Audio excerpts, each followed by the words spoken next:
buenas tardes a todos. Mi nombre es Mario Gómez, presidente de API. API es la asociación que agrupa a los profesores y directores de los posgrados inmobiliarios de la República Argentina, y junto con todos los profesionales que me acompañan, que formamos parte de API, vamos a tener este panel de cómo gestionar en tiempos de incertidumbre. Me acompañan la arquitecta Miriam Heredia, el arquitecto Sergio Topor, el arquitecto Mario Goldman, el doctor Juan Carlos Franceschini, el contador Sergio Goldenberg, el contador Néstor Kramer, el ingeniero Gustavo Ortolá y el arquitecto Marcelo Satulowski.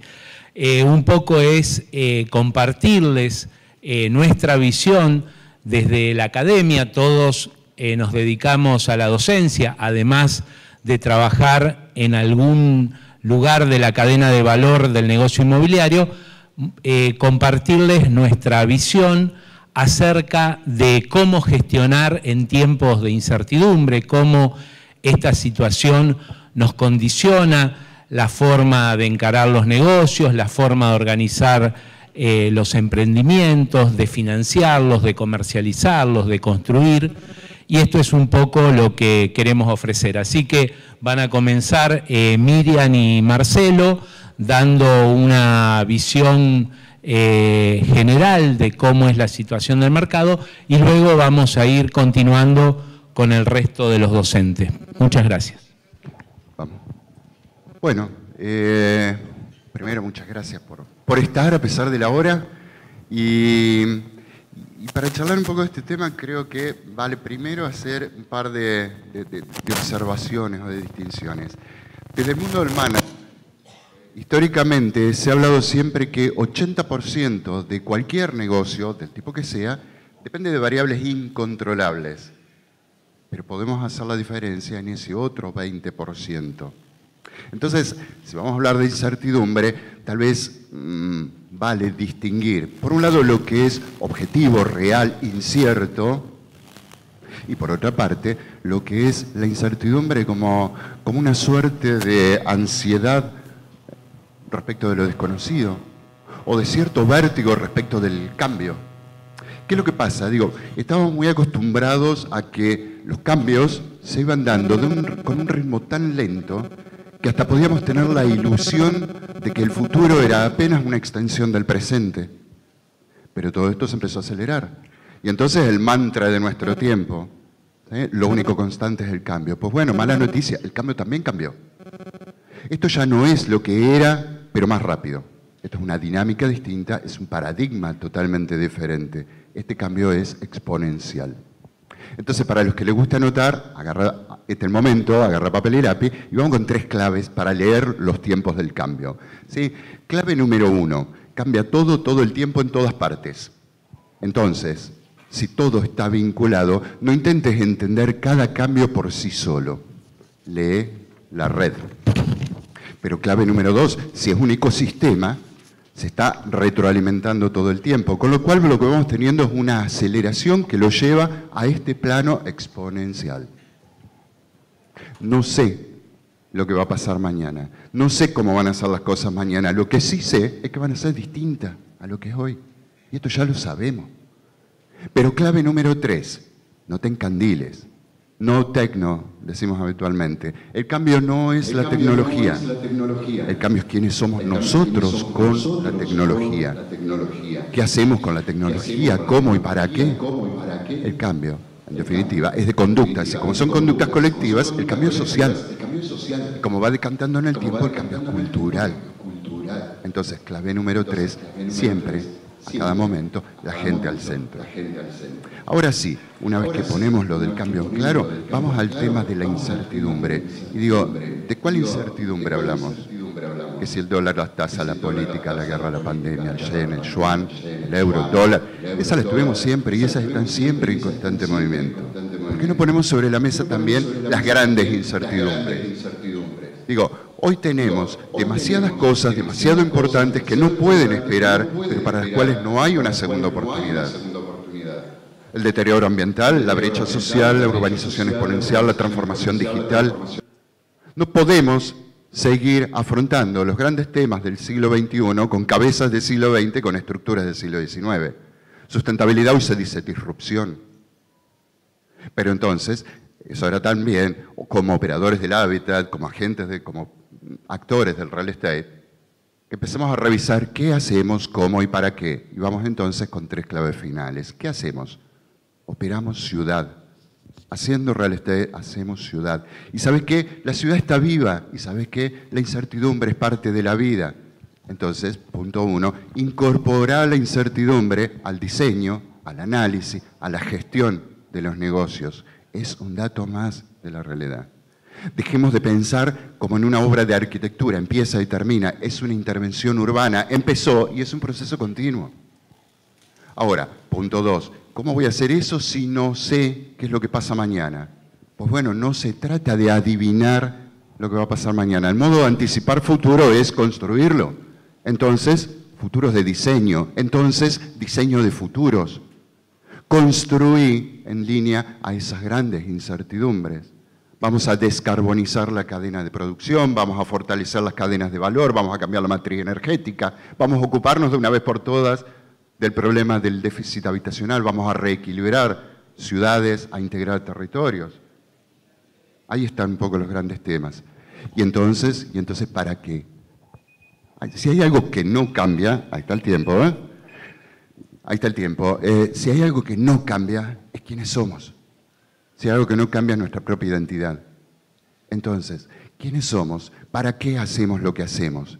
Se trata de surfear la ola, a surfear la ola de los grandes cambios para hacer de la potencia de esos cambios la fuerza de impulso para llegar a estos grandes objetivos. Construir capital social, crear valor urbano, hacer ciudad, construir desarrollo. Y en este sentido, Miriam, el cambio, la incertidumbre también podría verse como una oportunidad, ¿no? Sí, totalmente. Primero quiero agradecer la invitación, quiero agradecer a todos los que están presentes por haber venido, pese a las inclemencias del tránsito que nos hace que todos estemos con los nervios un poco crispados. Pero bueno, sí, y me quiero tomar algo que decía Marcelo del tema del cambio, ¿no? El mundo va cambiando, de una manera exponencial, las tecnologías van avanzando y el cambio social, este contrato social que tenemos con la sociedad todavía no se ayorna a los cambios que está viviendo el mundo, ¿no? Entonces, ¿de qué manera empiezan a interpretar? Estamos en lo que todo el mundo dice que es la pospandemia. Yo no creo que estemos en la pospandemia, estamos en una pre-pospandemia. Todavía nos falta la perspectiva histórica para ver cuántos de estos cambios han impactado, y no tanto en nosotros, en estas generaciones, sino sobre todo en las generaciones más jóvenes, que todavía no tenemos idea y el alcance de cómo ha afectado y de qué manera nosotros tenemos la responsabilidad de darles una respuesta. Vivimos en un mundo donde de pronto el déficit habitacional es tremendo. Los arquitectos solamente damos respuesta al 1% de la población mundial cuando nos necesita el 99%. Y entonces el momento, y creo que la incertidumbre se vuelve certidumbre en un punto de donde tenemos que decir la certidumbre que tenemos que hacer algo respecto de esto. Empezar a actuar, empezar a tratar de entender estas nuevas generaciones, tratar de entender estas nuevas lógicas y entender que la adversidad, pese a que nos pasa a todos en el mundo en general, porque si empezamos a hablar en el mundo hay muchas coincidencias de lo que nos pasa a nosotros, quizás a nosotros de manera más exacerbada, porque tenemos un país complejo y así divino igual, pero complejo, y de pronto transformar esta adversidad en oportunidad, ¿no? Las tecnologías llegaron para quedarse. ¿De qué manera podemos aprovechar las tecnologías y tratar de que la industria de la construcción, que es una industria realmente relegada, porque si uno ve cualquier tipo de industria, por ejemplo el auto, ¿no? El auto ha tenido un avance tecnológico de manera exponencial, que por ejemplo en Israel ya los autos vuelan, por ejemplo, y sin embargo acá todavía seguimos construyendo casas que les entra agua. Entonces debemos realmente ponernos en la cabeza no solamente en el tema de levantar el nivel de la construcción a nivel de calidad, de aptitud, sino tener una actitud totalmente disruptiva respecto de estas nuevas generaciones que se supone o suponemos que estas generaciones son menos arraigadas a lo material, menos arraigadas a los trabajos, menos arraigadas incluso a los vínculos, y que en realidad yo no sé si es tan así. Sí, creo que nos tenemos que sentar a analizar, tenemos que empezar a dar respuestas, porque hay mucha gente que nos necesita. Cuando hablamos de déficit, el déficit en Argentina es altísimo y espera una respuesta de los profesionales, ¿no? Pero respuestas que realmente se pongan de acuerdo a la realidad coyuntural. Hoy por hoy estamos hablando de un país que no tiene crédito. Bueno, los argentinos somos creativos, lo suficientemente creativos como para desarrollar herramientas, y lo hacemos permanentemente para poder seguir trabajando y poder seguir creando y poder seguir dando un poco de certidumbre, porque si no, no serían estos, no se seguiría construyendo, a la incertidumbre, y entender el cambio de escala, la escala real de cantidad, la escala de velocidad y la escala de falta de uso de suelo, por ejemplo, ¿no?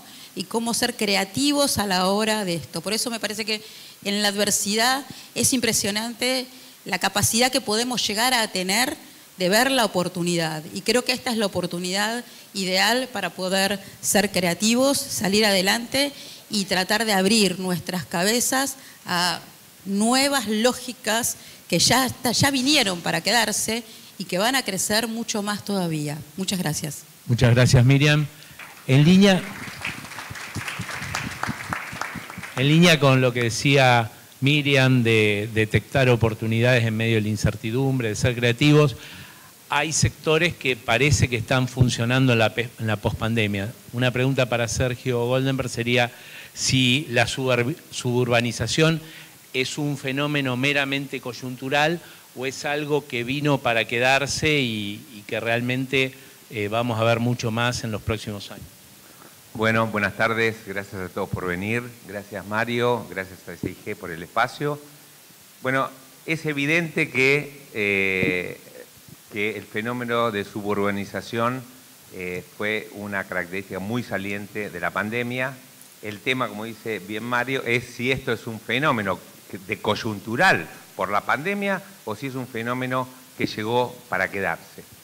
Entonces, vemos que en sí esto responde a una clara vocación de las familias de acceder al verde, de estar acompañados por una infraestructura que se dio en el ámbito suburbano, tanto en lo educativo, lo comercial, recreativo, etcétera. O sea, todo lo que fue el proceso de suburbanización fue acompañado con una gran infraestructura. Y por el otro lado, evidentemente, el teletrabajo y todos los dispositivos tecnológicos que estamos viendo que funcionan a la perfección, lo que hacen es diluir de alguna manera la necesidad de la presencialidad. O sea, cada vez la presencialidad es algo, digamos, que va perdiendo valor más allá de que a todos nos gusta vernos, encontrarnos acá, pero en lo laboral ya está probado que podemos trabajar. Podemos vernos, podemos hacer, hay un montón de herramientas y se desarrollaron tremendos avances en ese sentido. Entonces, ¿qué es lo que pasó con esto? Trajo consecuencias. ¿Cuáles son una de las consecuencias más visibles? Es la suba de los precios. O sea, todos los sectores, todos los corredores suburbanos, llamémosle, estamos acá en Buenos Aires, pero llamémosle el corredor norte, sur, oeste, lo que es la costa, inclusive lo que es el interior, todas las propiedades subieron enormemente de precio, pero enormemente es enormemente. O sea, yo trabajo en el área suburbana y lo veo permanentemente, y hay terrenos que costaban, por ejemplo, en Pilar, $20.000 y pasaron a costar $80.000. O sea, terrenos en barrios, ciertos barrios que estaban parados, estuvieron durante 8 o 10 años en una planicie, digamos, y ahora dispararon tremendamente. Hay barrios como, qué sé yo, no quiero nombrar, pero bueno, puedo nombrar algunos, porque no hay problema público, como San Sebastián, por ejemplo, que hay 1000 obras. En la Costa Esmeralda hay 800 obras. O sea, se generó un fenómeno muy poderoso. Pero, ¿qué es lo que pasa? Esta suba de los precios de los terrenos no fue acompañada por una suba del precio del producto final. El producto final que está funcionando hoy no es los departamentos en la zona suburbana, ni los dormis, ni todo lo que tenga que ver algo parecido a un departamento con distintos formatos, sino que tiene que ver con las casas fundamentalmente. Entonces, lo que está pasando es que con la suba de los precios de la tierra, la suba del costo de la construcción, pasa un fenómeno bastante particular que no se refleja en la suba del precio de las casas, del producto final. Con lo cual, lo que está funcionando hoy es la autoconstrucción. La gente compra, valida los precios altos de la tierra, pero para hacerse su casa. Entonces, todos los constructores, los desarrolladores que estaban en su momento comprando tierra para vender, para desarrollar 5, 10, 20 casas, 50, housing, etcétera, hoy ven su utilidad diluida, desaparece, está absorbida por esta suba que está convalidada por el mercado de los precios. Entonces, esa es una consecuencia fundamental de esta realidad. Entonces, ¿qué es lo que tenemos que pensar? ¿Qué es lo que tenemos que pensar? Tenemos que pensar claramente en función de lo que dijo muy bien Marcelo y Miriam, tenemos que pensar en otro mecanismo.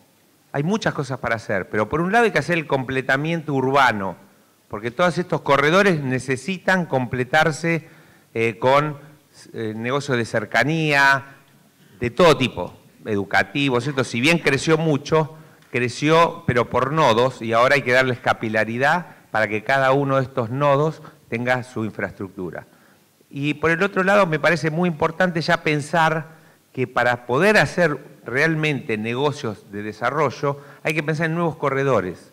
Pero esos nuevos corredores no lo podemos pensar en los términos que los pensábamos antes, que es, bueno, vamos acá, hacemos una casa o 2 o 5, esto. Hay que pensar en sistema, en algo más sistémico, donde podemos utilizar nuevas tecnologías constructivas, donde podamos hacer construcciones más rápidas, más eficientes, más sustentables, que no impacten la huella de carbono. Hay que buscar también mecanismos de financiación que sean más adecuados. Llámese, digamos, no nos da el tiempo para entrar esto, pero puede ser crowdfunding, tokenización, lo que sea. Pero hay que hacer mecanismos que amplíen la base. No puede ser que solo se pueda construir ABC1. Hay un déficit habitacional de 4 millones de casas. Entonces tenemos que ampliar nuestra oferta, ir a nuevos corredores, hacer acuerdos también con los municipios, porque eso requiere toda una ingeniería de llevar urbanidad, que quiere decir llevar servicios, donde se piense todo un ecosistema. Entonces tenemos que crear ecosistemas que den una respuesta, no solo una respuesta a las pretensiones de las nuevas familias, sino a lo que la sociedad nos está pidiendo también, que demos una respuesta en términos de cuidado del carbono y hacer empresas de triple impacto.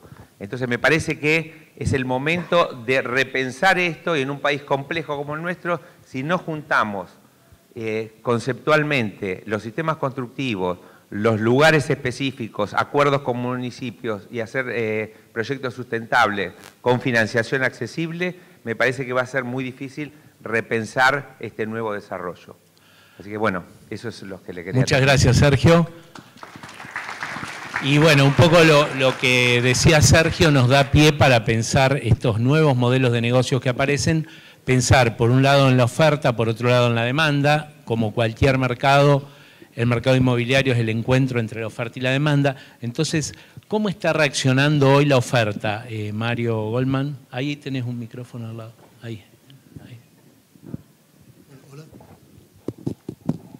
Sí, adelante. ¿Escuchan bien? Sí. Sí. Bueno, yo diría dos cosas. Sí. Tenía ganas de empezar de interrogar a toda la gente que está acá, nuestros oyentes, ¿qué están haciendo cada uno? ¿Quiénes están metidos ahora en desarrollos? Que levanten la mano. A ver, ¿alguien está en un desarrollo? Bueno. Sí, no, hablo de la gente que está de este lado. Ya, nosotros estamos de este lado. No, porque por lo que veo, y ahí quería arrancar, es que ¿qué es lo que se decide a emprender un desarrollo? Y cuando estás en un desarrollo, ¿qué es lo que tenés que hacer? Entonces, Por un lado, yo creo que habría que separar esto, segmentarlo, como ahora estamos acostumbrados a escuchar segmentación. Por un lado, aquellos que están ya en un desarrollo ahora se encuentran con una serie de digamos, ventajas muy presentes, que es la baja de costos. Hoy los costos han bajado violentamente. En general, los ahorros de la gente son en dólares, porque al ahorrar en pesos nadie ha ahorrado. En consecuencia, tiene una capacidad de ejecución muy fuerte. Entonces diría, bueno, muchachos, ya que están, hagan lo más rápido posible y aprovechen este momento. Porque en algún momento, no sabemos cuándo, esto puede volver a cambiar o va a cambiar. Y por otro lado, en aquellos que todavía no han hecho nada, entonces yo creo que es un momento de alguna manera de pensar qué va a pasar. O sea, hoy en día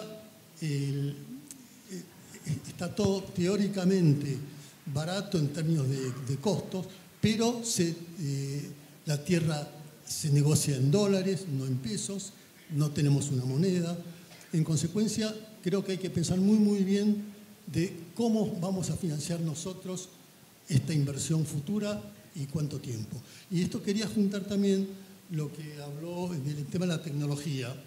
Me parece muy importante. Nosotros en nuestra práctica todavía hacemos muy asociados, una cuestión histórica, con de alguna manera la construcción más tradicional. Y hoy en día lo que hay que pensar es justamente la construcción no tradicional, industrializada, que se pueda fabricar en taller y armarla en la tierra a mucha velocidad. Y esto ya hoy también se puede llegar a hacer en edificios en altura. O sea, el máximo posible de prefabricación incorporada a edificios en altura. Yo creo que esto tiene que ver con la incertidumbre, en qué momento estamos cada uno de nosotros, si vamos a comenzar o vamos a terminar, y de alguna manera a qué público podemos acceder. Creo que esto es lo que por ahora digo, y nada más, y en todo caso después intervengo. ¿Okay? Muchas gracias, Mario. Bueno, y un poco siguiendo lo último que decía Mario, ¿a qué público nos dirigimos? La pregunta para Sergio Topor sería, ¿qué es lo que demanda hoy el mercado? Obviamente es una pregunta muy general, pero bueno, tratar de mirar el mercado desde el lado de la demanda. Bueno, buenas tardes. Me sumo a los agradecimientos que hicieron todos. Y cuando nos toca hablar de cuál es la demanda es variada y es infinita. Hay demanda de viviendas, casas, hotelería, logística, de todo lo que ustedes quieran, va a haber demanda y la demanda, es muy segmentada, los mercados son distintos, vacacionales, hasta los cementerios privados son un negocio de real estate, de eso no vamos a hablar. Pero sí vamos a hablar de cuáles son los requerimientos de la demanda que han cambiado y la pandemia, pospandemia o como lo quieran llamar, los ha acelerado. Entonces vamos a hablar de dos palabras que creo que todos conocen y pocos usan, más allá de un poco de maquillaje, que son sustentabilidad y tecnología. Porque lo que pasa es que la demanda actual pide sustentabilidad y tecnología como un nuevo estándar en el real estate. Y cuando hablo de un nuevo estándar, vamos a tomar un ejemplo. Usamos mucho el tema de la industria automotriz porque es algo que todos tenemos. ¿Alguno de ustedes en el auto tiene la manivela para subir o bajar el vidrio? Que ya ni me acuerdo cómo se llama la manivela. ¿Tienen la manivela o tienen levantacristales? Existen. ¿Alguno lo tiene? ¿El auto viene con ABS? ¿Qué hizo la industria? La industria automotriz cambió el estándar. En algún momento dijeron, es inaceptable que la gente se muera. Y pusieron cinturones de seguridad. Y pusieron sistemas de freno. Y pusieron airbags. ¿Y todo ese cambio en cuánto tiempo se dio? Después dijeron, es inaceptable que sigamos consumiendo la energía en el proceso de fabricación del auto y en el proceso de consumo del auto. Entonces hoy tenemos motores que tienen la mitad de la cilindrada que hace 10 años y andan el doble. ¿Y nosotros qué hacemos? Absolutamente nada. Y pensamos que la sustentabilidad es poner una terraza verde. ¿Por qué te lo obliga el Código de la Ciudad de Buenos Aires? Entonces, si el real estate y la construcción no entiende esto como un requerimiento de la demanda, claramente, vuelvo a lo mismo, hay una demanda segmentada. La demanda del que no puede pagar más que 4 paredes y una chapa es un punto. Pero si ustedes se fijan, las viviendas sociales que se están haciendo hoy, solventadas por créditos internacionales, cumplen los requerimientos de sustentabilidad. Y la tecnología va muy de la mano con la sustentabilidad. Y el problema es no caernos de esto, porque fíjense, Toyota fabrica 100 millones de autos al año. Tesla fabrica 300.000. ¿Qué empresa vale más, Toyota o Tesla? Tesla, muchachos. Tesla. Y en cualquier momento, Toyota, una de las empresas más confiables, se puede caer por la enorme cantidad de empresas que están innovando en algo que parecía que está todo resuelto. La pregunta es, ¿qué hacemos nosotros? ¿Cuánto tiempo pensamos que vamos a seguir protegidos por la ignorancia que le transmitimos a todos los demás? El ejemplo es, un auto va a 160 kilómetros por hora, porque tiene limitador de velocidad, tiene 5 años de garantía. Y nosotros no podemos todavía hacer que nuestros productos se hagan en menos de 3 años y no les entre agua. Somos una vergüenza. ¿Sí o no? ¿Sí o no? Bueno, entonces, ¿qué hacemos al respecto? ¿Y cómo pegamos un salto para que la demanda nos tome? Porque cuando Elon Musk dijo, voy a sacar un nuevo modelo de coches, tuvo lista de espera 200.000 autos la primera noche. ¿Les gustaría tener esa lista de espera de demanda? Bueno, entonces, ¿qué estamos haciendo para lograrlo? ¿Estamos? Muchas gracias.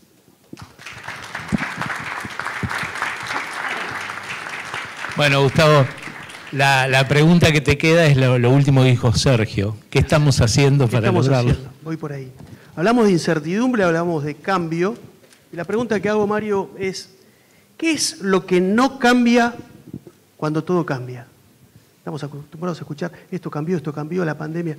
Lo que no cambia cuando todo cambia es nuestra identidad, nuestra estrategia de identidad. ¿Quiénes somos? ¿Quién es nuestro propósito? ¿Hacia dónde vamos? ¿A quién nos queremos parecer? ¿De quién nos queremos diferenciar? ¿Cómo lo hacemos?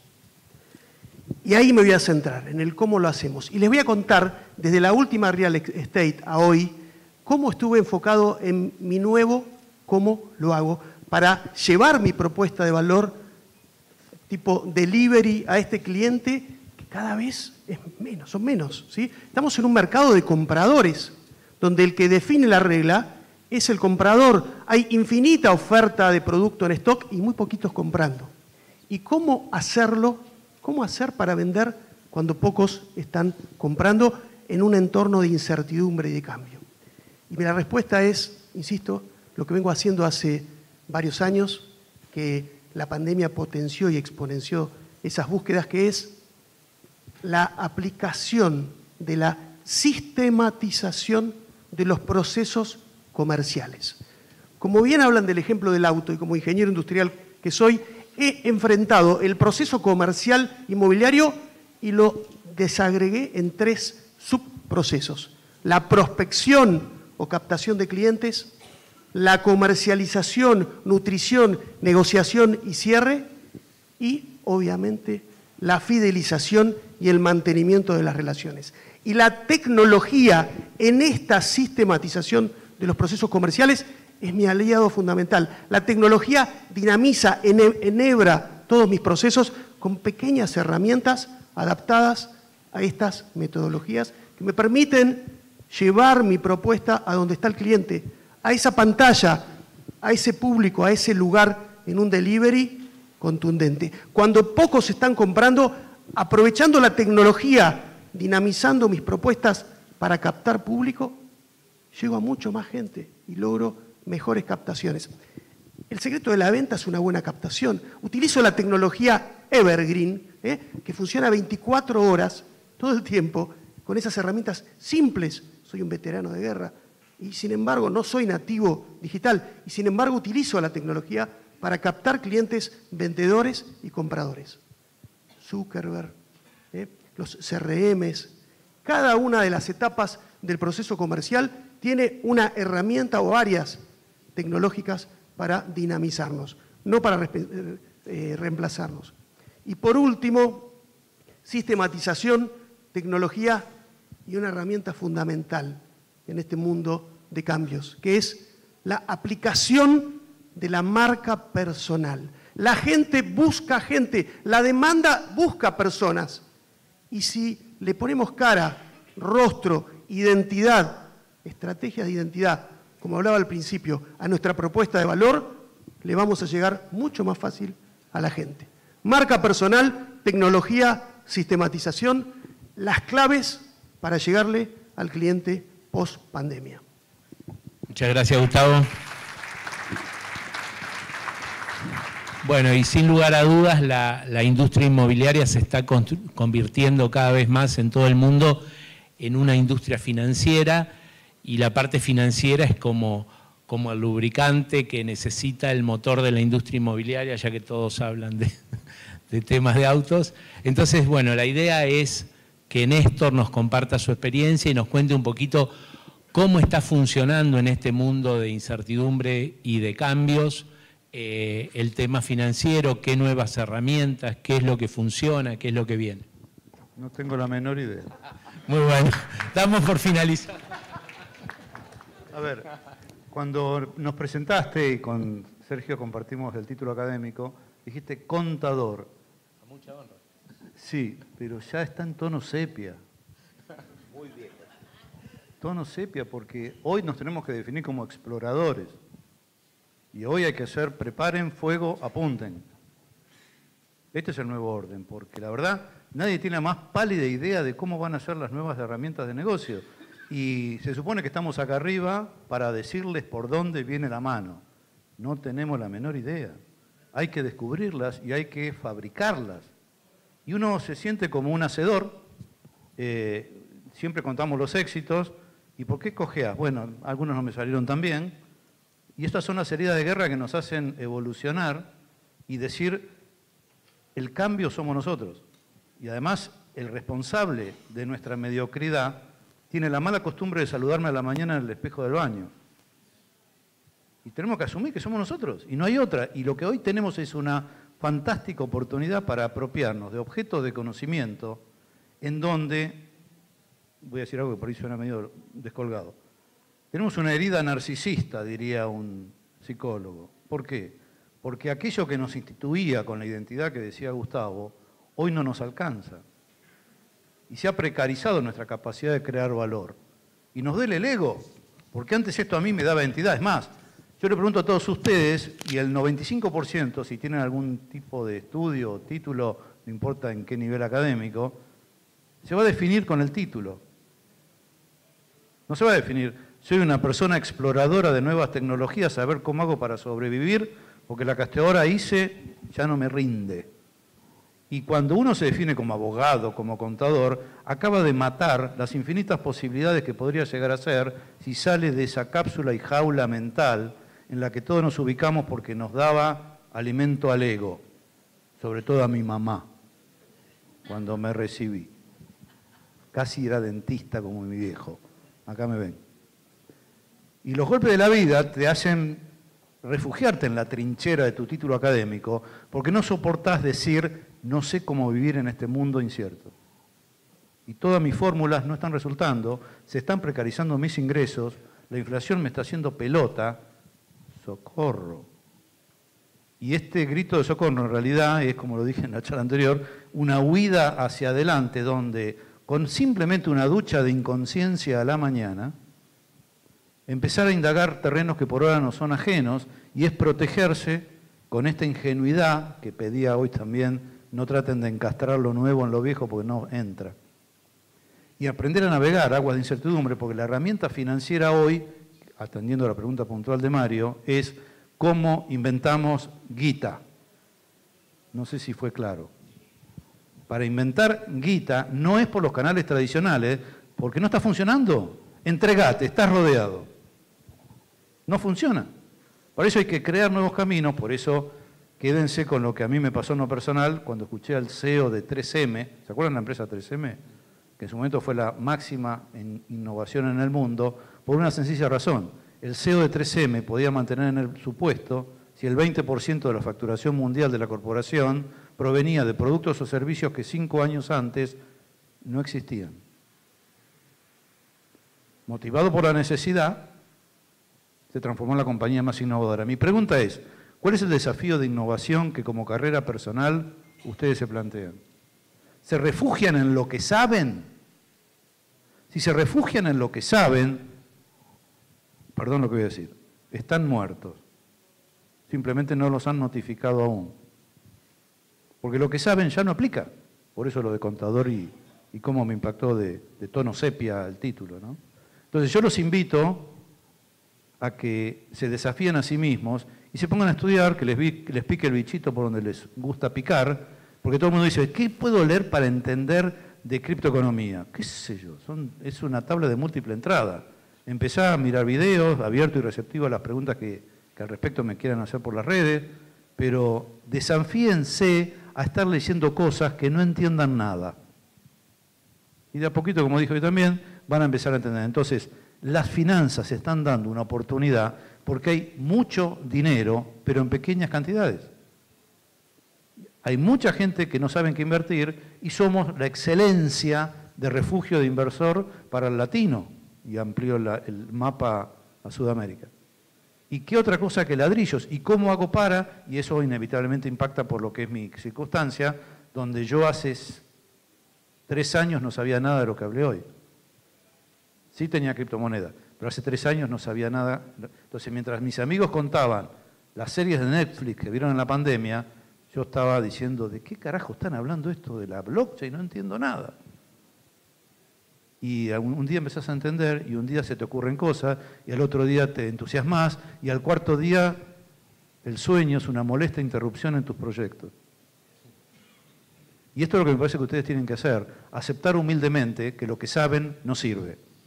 Desaprender, que es lo más jodido, y tener la humildad de ponerse la cola en la silla a estudiar y al principio llamar o mirar un video para poder entender de qué estamos hablando. Pero volviendo al punto, si vamos a financiar real estate, tengan certezas, no es como hasta ahora. Y si no es como hasta ahora, ¿cómo será? No sé, ponete a estudiar. Fíjate el tema de crowdfunding, tokenización. ¿Por qué me enganché con esto? Porque como somos administradores de escasez, insisto, tenemos que crear valor inventando liquidez a los proyectos que no la tienen. Y para eso, romper la barrera, y la primera barrera que tenemos que romper es la de nuestra limitación de cómo observamos la realidad. Por eso, preparen, fuego, apunten. Gracias. Muchas gracias, Néstor. Y la pregunta para Juan Carlos sería si en este contexto es posible emprender, ¿no? Con todo lo que fueron diciendo y con lo que dijo Néstor al final, ¿no? Bueno, muchas gracias, Mario. Bueno, buenas tardes a todos. Para mí es un placer enorme compartir esta partecita de esta exposición con la brillante presentación de mis colegas. En algunos de ellos por ahí me voy a apoyar porque creo que lo que ellos mencionaron trasvasa de alguna manera lo que debe ser el emprendedor inmobiliario y esa visión de futuro que debe tener el emprendedor inmobiliario de tal manera de poder transitar el permanente estado de incertidumbre en el cual todos estamos insertos. De hecho, estamos en un mundo donde hay una digamos, una hiperconectividad, una gran hiperconectividad. Hay una proliferación de comunicaciones, de información que en el común de la gente generan estrés, ansiedad, desazón y de alguna manera una desesperanza por el futuro. Eso es lo que está pasando hoy en el mundo, sobre todo cuando esa incertidumbre también viene de la mano de algunos acontecimientos mundiales con alto impacto, como el caso de la pandemia, como el caso de la guerra Rusia-Ucrania.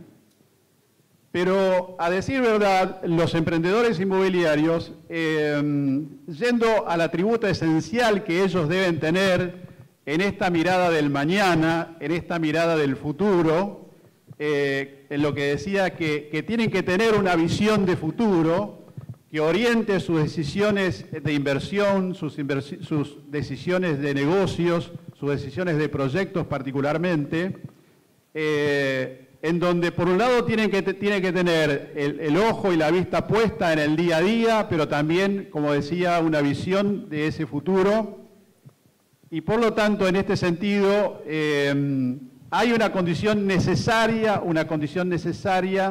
para poder enfrentar este estado permanente de incertidumbre y que esa incertidumbre no se transfiera en un riesgo.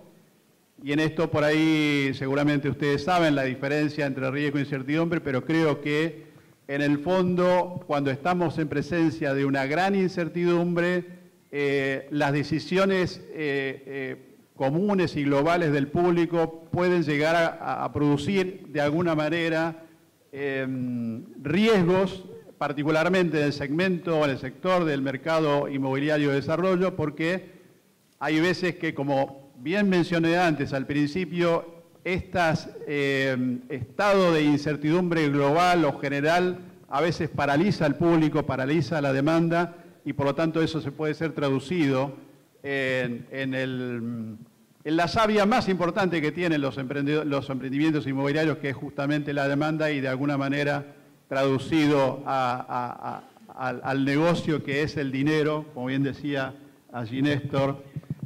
Lo que mueve el desarrollo en el fondo es el dinero y si el proyecto cierra o no cierra. Entonces, en este punto, la condición necesaria es que el emprendedor inmobiliario, para adoptar correctas decisiones, debe contar con información confiable y precisa. Porque en la medida en que cuanto mayor sea el volumen de la información confiable y precisa que tenga, probablemente sus decisiones van a ser cada vez más acertadas y por lo tanto el riesgo se va a disminuir y de alguna manera va a permitir que sus proyectos sean viables o posibles. Hay una frase que yo pensé hace varios años atrás y que reza lo siguiente: que en un mercado globalizado con periodos cíclicos de la economía cada vez más acentuados entre la cima y el fondo, se convierte como necesario e imprescindible conocer el mercado y las fuerzas que lo modelan. Eso permitirá minimizar riesgos, contribuir a alcanzar una inversión más segura y probablemente potenciar el éxito de los desarrollos inmobiliarios. Fíjense ustedes que esta frase que, como dije antes, fue pensada hace varios años atrás, cada vez está más presente, cada vez está más visible, por lo que dijimos antes de que estamos hoy en presencia de un mercado en el cual reina la incertidumbre. Entonces, en ese sentido, lo que mencionaba antes de la necesidad de poder contar con información confiable, actual, veraz y precisa, seguramente va a permitir a los emprendedores inmobiliarios adoptar decisiones correctas en distintos eslabones, en distintos momentos, vinculados con el producto inmobiliario, vinculados con la comercialización y en definitiva va a contribuir a una eficiente gestión y por lo tanto al éxito del negocio. Como otro tips importante que me parece que los emprendedores deben contar en este contexto de incertidumbres que se pueden transformar en un riesgo, es el hecho de que puedan hacer un buen uso del tablero de control o el tablero de comando con el fin de que el emprendedor pueda ir verificando cómo va el comportamiento de cuáles son las variables esenciales del negocio, pueda efectuar el seguimiento con el fin de efectuar las decisiones y tomar las correcciones a su debido tiempo y que este proceso, digamos, de incertidumbre o de riesgo no lo embarque en un fracaso. Así que estas son entonces, me parece que los dos elementos importantes que un emprendedor inmobiliario debe hacer uso para poder zumbear la incertidumbre y para poder planificar su futuro y conducir sus emprendimientos inmobiliarios hacia el éxito, que son contar con información confiable y precisa y, por último, hacer un muy buen uso entonces de la herramienta del tablero de control. Muchos éxitos y muchas gracias. Bueno, muchas gracias a todos, muchas gracias Miriam, Sergio, Mario, Juan Carlos, Sergio, Néstor, Gustavo y Marcelo. Y bueno, desde ya los esperamos en todas nuestras escuelas de negocio, en todos los cursos, porque consideramos que la capacitación es esa capacidad de acción y, como todos decían, en este cambio uno tiene mucha necesidad de aprender, pero también mucha necesidad de desaprender. Entonces nos damos cuenta que la gran mayoría del bagaje que traemos ya no nos sirve y tenemos que buscar nuevos aprendizajes, nuevos desafíos. Muchas gracias por participar de este panel y continúen con el resto de las actividades. Muchas gracias.